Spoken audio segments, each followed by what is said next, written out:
The McBains are good people. They're gonna be great parents. Oh, I hope so, you know, for the kids' sake, right? Wait, what do you care about my kids? Easy there, Thornhard. You're starting to sound like a dad.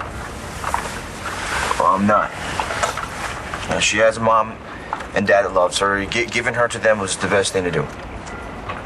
Yeah, too bad it still hurts like a son of a bitch. Wait, what do you know about it? I know it'll make you feel better.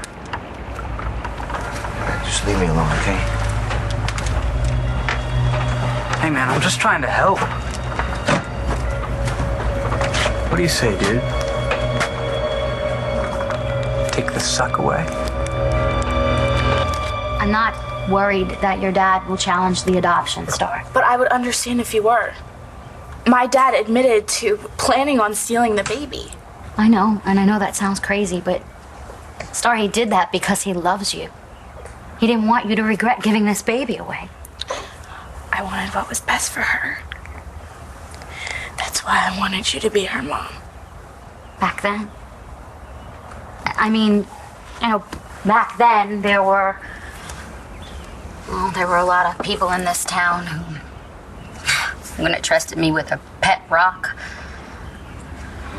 But you trusted me. You trusted me with your baby. Even when I wasn't sure if I deserved another chance. You were. You believed I could be a good mom. I believe that you are the best possible mother for my baby.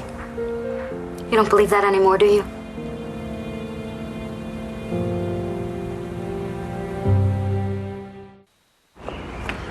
How could you?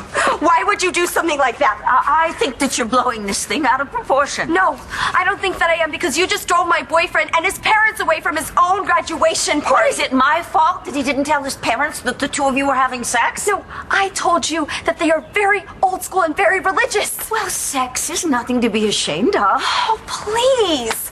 Look, I know that my uncle dumped you, but that does not give you the right to make everybody else as miserable as you are. Do something.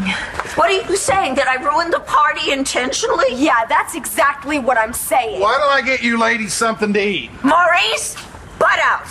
Well, that's kind of a tall order with the way you've been acting. Oh, and how have I been acting? Like a 2-year-old. You trashed my terrace. My terrace. LaBoulaie is my house. You signed it over to us. Oh, no.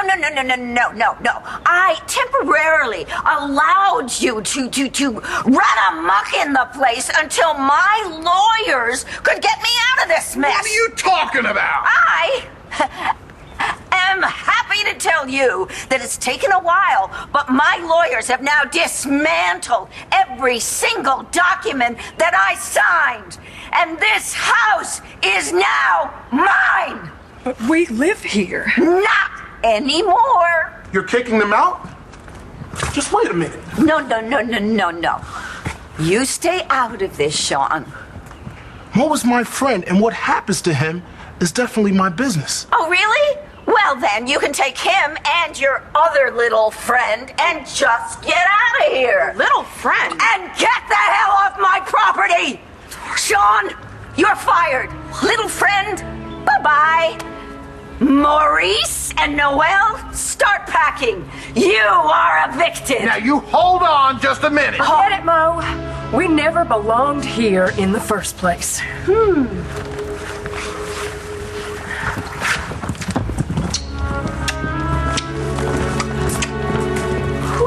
are you? Marcie, I don't understand what's going on here. I never stopped believing that you were a good mother. I know that. And you love her. So do you. And I know that. I always will. And someday when she gets older, I'll tell her that that's why I gave her up. Because I love her. What else will you tell her, Starr? What do you mean? About the adoption.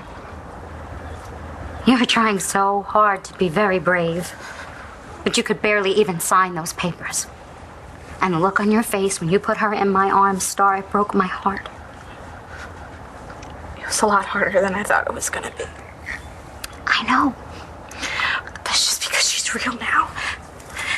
She has things that she likes and things that she doesn't. Yeah. She has her own personality. It's kind of like you.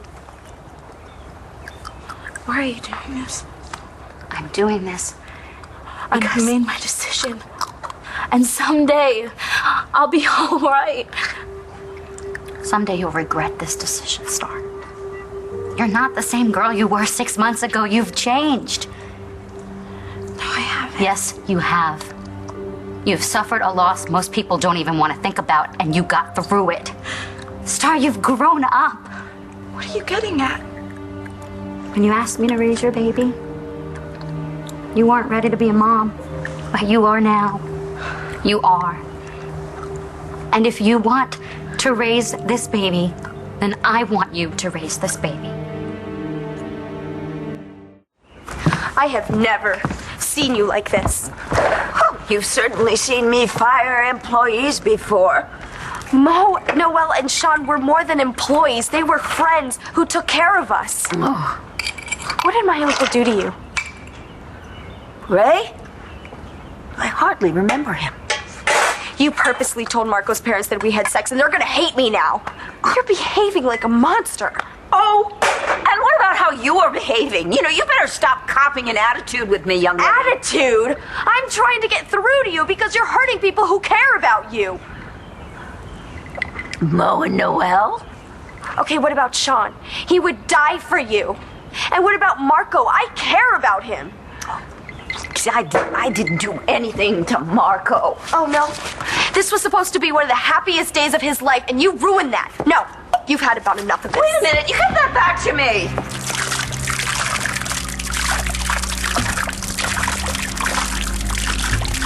Well, good for you. Got any idea how much this stuff costs? Oh, yeah? You like it so much? Swim in it. Dad, just let me explain. Explain what? Why you lied to us? I told you, Langston and I were going out after prom. You said you were taking her to a party. At a friend's house with adult supervision. And then spend the rest of the night camping with your cousin. Look, I didn't tell you guys the truth because I knew you'd freak out. Oh, I see. Perhaps you'd like us to be more like Langston's mother. Who gives her daughter condoms. Well, at least she doesn't treat her like a kid. You are a kid. I'm 18. So you don't have to respect your parents? I do respect you. I love you. But I love Langston too. Doesn't that count for anything? You know how we feel about intimacy before marriage. Well, maybe someday we will get married. Not if we have anything to say about that. You're forbidden to see that girl again. Or her dreadful mother. What?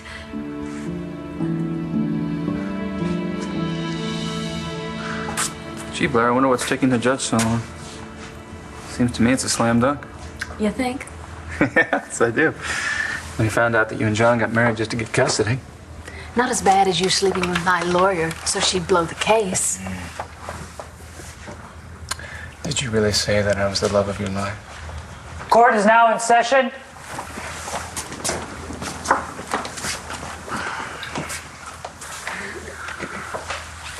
Mr. Manning, Mrs. McBain, I'm curious. Just how long do you intend to fight this custody battle? Clearly, you both have the means to drag this out as long as possible. I think you both love your children.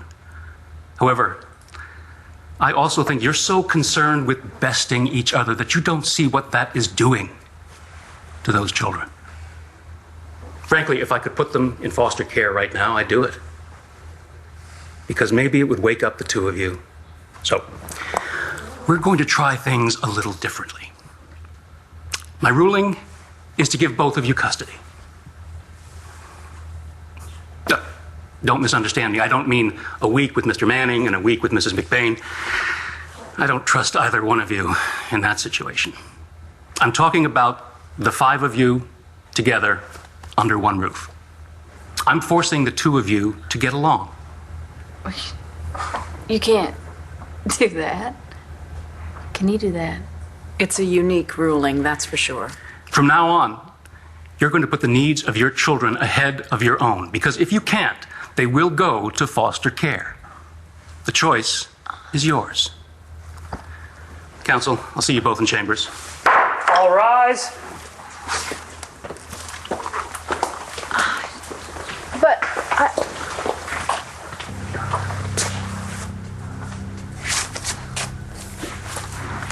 What do we do now? Well, I guess you pack. I'm not moving in with you. Well, I am not moving to Dorian's. Okay? Bye-bye. Leave the light on for you.